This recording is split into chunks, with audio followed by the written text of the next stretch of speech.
రామ్ చరణ్ సతీమణి ఉపాసన తాజాగా ఓ ఆసక్తికర పోస్టు షేర్ చేశారు.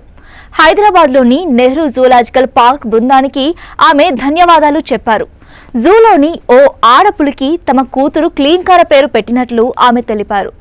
ఏడాది క్రితం అది కేవలం ఒక చిన్న పులిపిల్ల, కానీ ఈరోజు అదొక ఉల్లాసభరితమైన ఆడపులి. దానికి మా కుమార్తె క్లీంకార పేరునే పెట్టడం ఎంతో ఆనందంగా ఉంది అని తన పోస్టులో రాసుకొచ్చారు. ఈ రకంగా తమపై ప్రేమాభిమానాలు చూపించిన హైదరాబాద్ జూ బృందానికి ఆమె థ్యాంక్స్ చెప్పారు. వన్యప్రాణులు అడవికే సొంతమైనప్పటికీ వాటిని సంరక్షించడానికి మనం మద్దతు తెలుపుతూ ఉంటాం అని ఆమె రాసుకొచ్చారు. క్లీంకారతో కలిసి దిగిన ఒక ఫోటోను పంచుకున్నారు. ఇందులో ఉపాసన క్లీంకార ఆ ఆడపులిని చూస్తూ కనిపించారు. నెహ్రూ జూ పార్క్లోని పులిపిల్లల్ని గురువారం ఉపాసన దత్తత తీసుకున్నారు. తమ కుమార్తె క్లీంకారతో జూకు చేరుకున్న తను జూలోని వివిధ జంతువుల ఎంక్లోజర్స్ ని వీక్షించారు.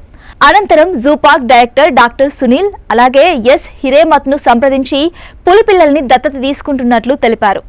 వాటి పోషణకు అవసరమైన డబ్బుల్ని చెక్కు రూపంలో జూ పార్క్ డైరెక్టర్ కు అందజేశారు.